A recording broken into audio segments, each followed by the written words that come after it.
For more than a decade, Mark Zuckerberg wasn't just the face of Facebook, he was Facebook.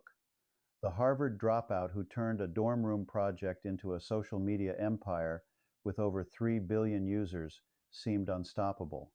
His net worth ballooned into the hundreds of billions, his influence stretched from Silicon Valley to Washington, D.C., and his platform shaped everything from how we shared baby photos to how nations ran their elections. But in the fall of 2021, the perfect image began to crack. A former Facebook employee stepped into the spotlight, not with rumors, but with tens of thousands of pages of internal documents. Her testimony before Congress would be replayed across the globe. She accused the company, and by extension its creator, of knowingly allowing the spread of hate, misinformation, and content harmful to children, all in the name of profit. It wasn't just a PR disaster, it was a moral indictment. Headlines branded Facebook as a digital villain. Stock prices wobbled, political leaders sharpened their knives, and for the first time, Mark Zuckerberg was no longer the untouchable boy genius CEO. He was a man under siege. The whistleblower painted a damning picture.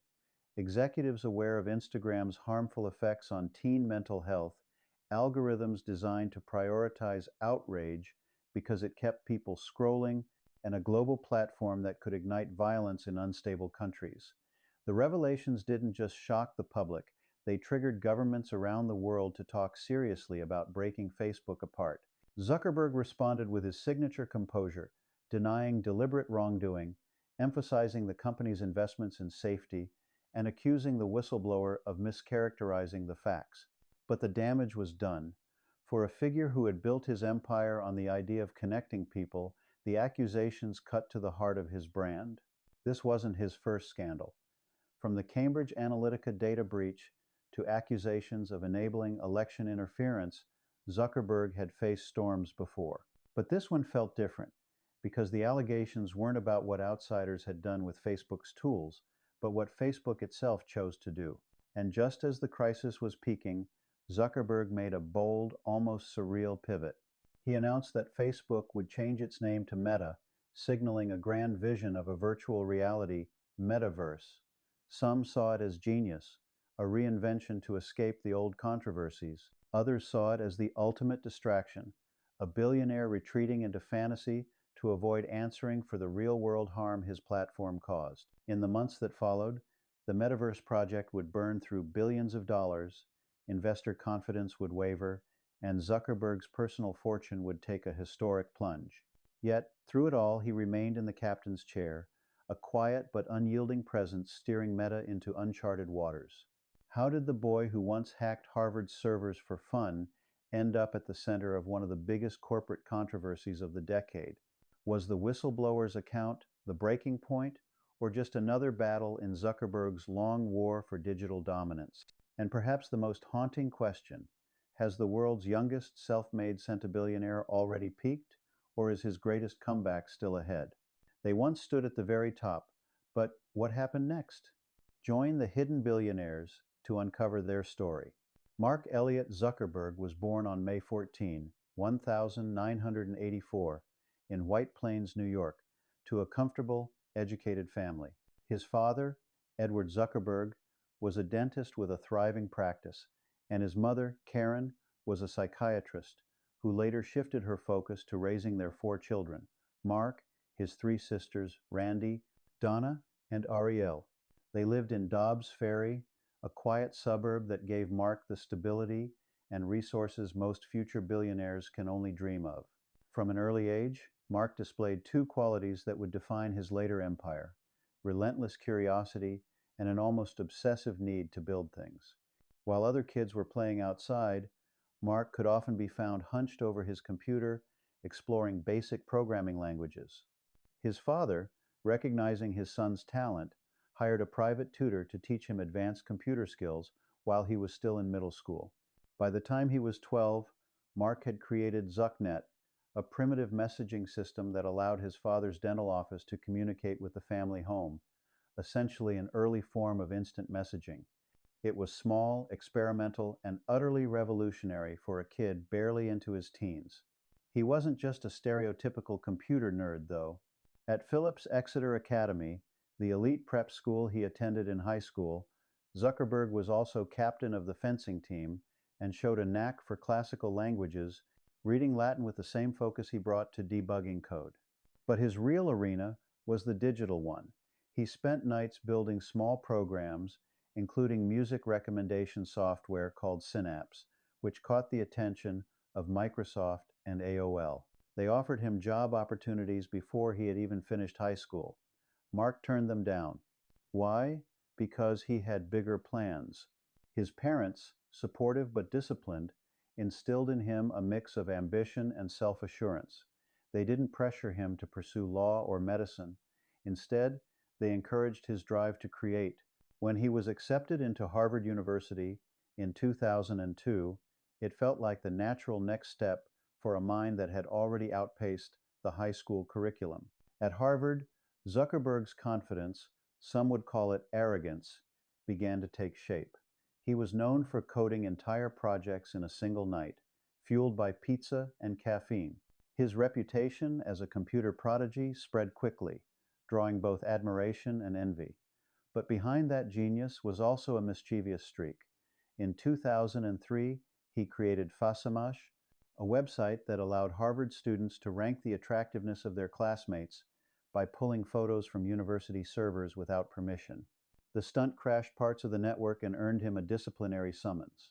It was a scandal on campus, but it also revealed something essential about Mark. He wasn't afraid to bend rules, break systems, or push boundaries if it meant building something new. That willingness to provoke, combined with his programming mastery, would soon set him on a collision course with history, because in his Harvard dorm room, surrounded by a handful of equally restless friends, Zuckerberg was about to create the foundation of a company that would connect and later divide the entire planet. In early 2004, the internet was still young, but the hunger for connection was already reshaping how people interacted. Zuckerberg, along with classmates Eduardo Saverin, Dustin Moskovitz, Chris Hughes, and Andrew McCollum, launched the Facebook from his Harvard dorm room.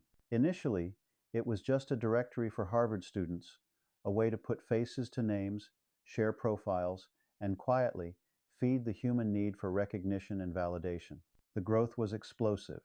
Within weeks, it spread to other Ivy League schools, then universities across the United States, and eventually beyond academia. Zuckerberg dropped out of Harvard in his sophomore year, a decision that shocked his parents but reflected his unshakable conviction. The company was bigger than any degree. He moved the team to Palo Alto, California, renting a modest house that doubled as Facebook's first headquarters. This was the Silicon Valley of legend, pizza boxes on the floor, computer cables snaking across living rooms, and an atmosphere buzzing with ambition. Investors began to take notice. Napster co-founder Sean Parker became an early advisor, bringing both credibility and a sharp sense of how to navigate the brutal world of tech startups. Money soon followed. Peter Thiel, the PayPal co-founder, invested $500,000 in exchange for a stake that would later be worth billions. With capital secured, Facebook's growth was unstoppable. The platform's clean design, exclusive feel, and real name policy set it apart from the chaotic mess of MySpace and Friendster. By 2006, Facebook opened to the general public, and with that, Zuckerberg's vision shifted from a college networking site to a global communication platform. He pursued growth relentlessly, acquiring competitors and expanding features, the newsfeed in 2006, photo sharing, and later the like button that would redefine online interaction. Zuckerberg was not just building a product, he was crafting an ecosystem. His mantra, "Move fast and break things," became the company's internal religion. It encouraged risk-taking and rapid innovation, but it also foreshadowed the recklessness that critics would later accuse him of. The media began to paint him as the boy genius, the hoodie-wearing wonderkind with a vision to connect the world. Time magazine named him Person of the Year in 2010. Hollywood came calling too, immortalizing his rise and the messy disputes along the way in The Social Network. The film portrayed him as brilliant, socially awkward, and ruthlessly ambitious, a portrayal Zuckerberg publicly dismissed but privately could not entirely deny. With the company's 2012 IPO, Facebook became one of the most valuable firms in the world, and Zuckerberg, still in his 22nd, was worth over $19 billion. But he wasn't content to rest on the laurels of social networking. In 2014, he made a move that would reshape the tech landscape, acquiring WhatsApp for $19 billion and Oculus VR for $2 billion, signaling his long-term bet on both messaging dominance and immersive technology. Under his leadership, Facebook reached milestones that seemed impossible. Over 1 billion users logging in daily, billions in advertising revenue, and political leaders treating Zuckerberg not just as a businessman, but as someone whose decisions could sway the outcomes of elections. Yet the higher Facebook climbed, the more it attracted scrutiny. Behind the scenes, cracks were forming in its algorithms, in its privacy practices, and in the perception of its CEO. For every headline celebrating Facebook's success, there was another questioning the cost of that success. Mark Zuckerberg had built an empire unlike any the digital world had seen before. But as history would soon prove, empires invite both admiration and attack. By the late 2010, Facebook had evolved from a college networking site into a global juggernaut, but with that dominance came unprecedented levels of scrutiny. The first major storm hit in 2018 when the Cambridge Analytica scandal exploded. It was revealed that data from millions of Facebook users had been harvested without consent and used to influence political campaigns, including the 2016 US presidential election and the Brexit vote. The fallout was immediate and brutal. Governments summoned Zuckerberg to testify. His image splashed across news outlets as a symbol of big tech's unchecked power. Mr. Zuckerberg, would you be willing to share with us the name of the hotel you stayed in last night? One senator famously asked during a hearing, exposing just how much data Facebook could access about its users. Zuckerberg's calm, almost robotic demeanor during those hearings earned him nicknames like the Cyborg CEO and memes portraying him as an alien trying to pass as human. While the jokes went viral, the underlying reality was deadly serious. Facebook's reputation had taken a direct hit, and trust in the platform was eroding. Then came 2021, the year of the whistleblower bombshell. Frances Haugen, a former Facebook product manager, leaked a massive cache of internal documents to the Wall Street Journal and testified before Congress. Her revelations were damning. Instagram's algorithms were shown to worsen body image issues among teenage girls. The company knew its systems amplified hate speech and misinformation, but hesitated to fix them for fear of reducing engagement. In fragile political climates abroad, Facebook failed to prevent its platform from being used to incite violence. The narrative shifted overnight. Zuckerberg was no longer just a tech visionary. He was painted as a man presiding over a machine that could harm democracies, manipulate minds, and endanger young users. The personal cost was steep. His public image, once defined by youthful genius, became entangled with moral responsibility and corporate greed. Stock prices tumbled, wiping tens of billions from Meta's market value and slashing Zuckerberg's personal fortune. Inside the company, morale dipped as employees questioned leadership decisions. Yet, Zuckerberg didn't retreat. Instead, he doubled down on his defense, publishing long Facebook posts, disputing Haugen's claims, and insisting that the company was misunderstood. He argued that the documents lacked context and that Facebook's problems were simply the result of running a platform so vast it mirrored the world's own complexities. Still, the whistleblower episode marked a turning point. Governments worldwide began pushing for tougher regulations. Activists demanded more oversight, and the brand, Facebook itself, had become so tainted that in October 2021, Zuckerberg announced a shocking rebrand. Facebook Inc. would now be Meta Platforms. The name change was framed as a bold pivot to focus on building the metaverse, but to critics, it looked like an escape hatch, a way to distance the company from its scandals. The decision triggered both curiosity and skepticism. Could Zuckerberg truly reinvent himself as the architect of a new digital reality while the problems of his old empire still loomed large? Or was this the moment his long meteoric rise began its irreversible descent? What was clear was this: the price of fame had caught up to him. Every move he made from here on would be judged under the shadow of what Facebook had become: a platform loved for its connectivity, but feared for its influence. After the storm of the whistleblower revelations and the rebranding to Meta, Mark Zuckerberg faced a critical crossroads.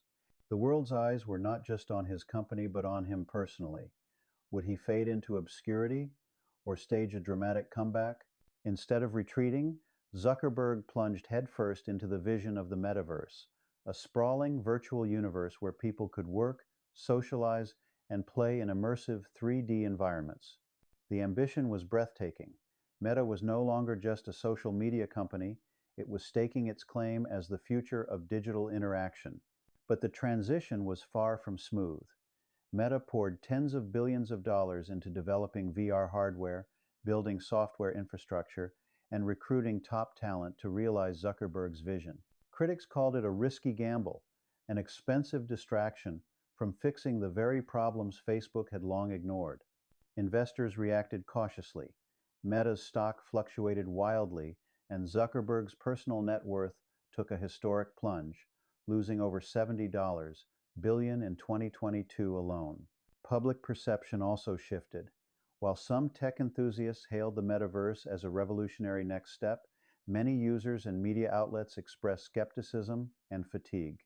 People were still grappling with Facebook's legacy of privacy scandals, misinformation, and addiction, and now Zuckerberg was asking them to buy into an ambitious new dream that felt like science fiction more than reality. Behind the scenes, Zuckerberg maintained a remarkably low profile compared to his earlier, more visible years. He limited public interviews and instead focused on product launches and internal strategy. Unlike other tech CEOs who embraced flamboyance and media appearances, Zuckerberg chose to let Meta's innovations speak for themselves, though often they struggled to capture widespread enthusiasm. Yet, even as Meta wrestled with the challenge of convincing the world to adopt the metaverse, Zuckerberg continued to champion philanthropy through the Chan Zuckerberg Initiative, which he co-founded with his wife, Priscilla Chan. The initiative poured resources into education, scientific research, and social justice projects, seeking to craft a legacy beyond social media. Surprisingly, Zuckerberg's personal life also reflected some changes. He and Priscilla Chan, once private about their family, began opening up about their children and their commitment to raising them with values distinct from the digital chaos their company sometimes created. It painted a picture of a man aware of his impact, grappling with the ethical complexities of his creation. Today, Zuckerberg remains a titan of tech, neither the untouchable genius nor the embattled villain, but a complex figure navigating the aftermath of one of the most dramatic corporate storms in history. His story is far from over, as the metaverse continues to unfold and the world watches closely.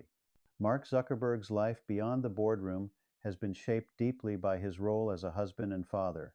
Married to pediatrician Priscilla Chan since 2012, the couple has two daughters, Maxima and August. Their approach to family life reflects a conscious effort to balance the intense public scrutiny and the immense power of Zuckerberg's digital empire with a grounded private upbringing. Unlike the flamboyant lifestyles of some tech billionaires, Zuckerberg and Chan emphasize humility and education. They have pledged to give away 99% of their Facebook shares over their lifetimes through their philanthropic vehicle, the Chan Zuckerberg Initiative, CZI.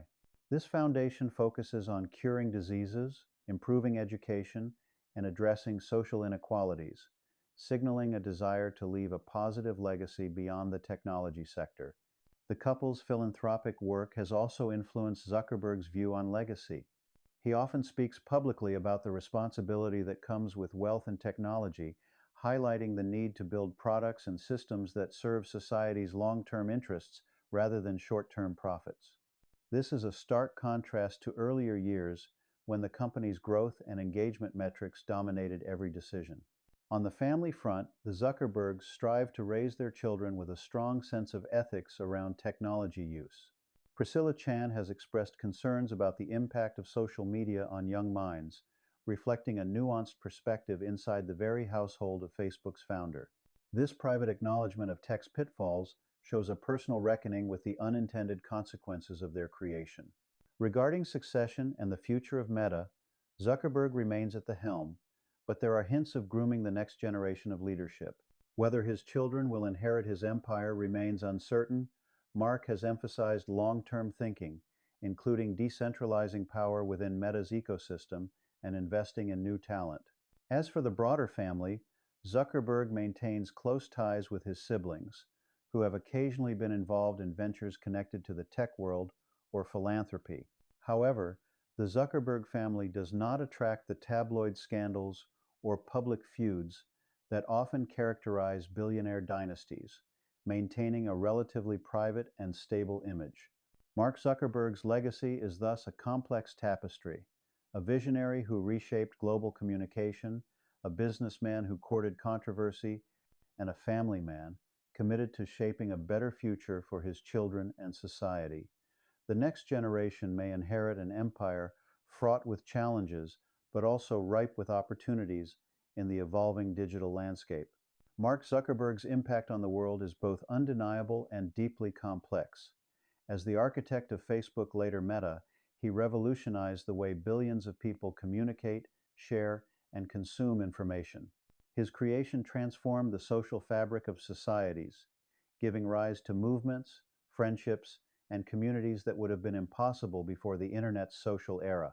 Yet, his legacy is not a simple tale of innovation and success. Alongside the vast benefits came serious consequences: privacy invasions, misinformation campaigns, political manipulation, and concerns over mental health, especially among youth. Zuckerberg's platform became a mirror of society's darkest impulses, raising profound questions about the role of tech companies in moderating content and protecting users. Academics and experts argue that Zuckerberg's move fast and break things ethos accelerated innovation, but also underestimated the societal risks. Some credit him for democratizing access to information, while others view him as the central figure in the digital disruption that has destabilized traditional media and political discourse. Meta's pivot to the metaverse is seen by some as visionary, a bold step into the future of human interaction, while critics regard it as a distraction from addressing the pressing problems Facebook left unresolved. Whether the metaverse will live up to its promise or fade as a costly experiment remains an open question. Universities and tech institutes study Zuckerberg's story as a cautionary tale of ambition unchecked by ethical foresight. Awards and programs have been named after him for innovation, but he also remains a lightning rod in debates over regulation and corporate responsibility. For many, Zuckerberg represents the quintessential tech billionaire, a symbol of youthful genius and relentless drive, but also a reminder of how immense power can challenge democracy and social cohesion. His story is a lesson about the double-edged sword of technology, ambition, and the quest for global influence. 20 years from now, historians will judge Zuckerberg not just by the billions he amassed, but by the digital world he helped build and the consequences that ripple across generations.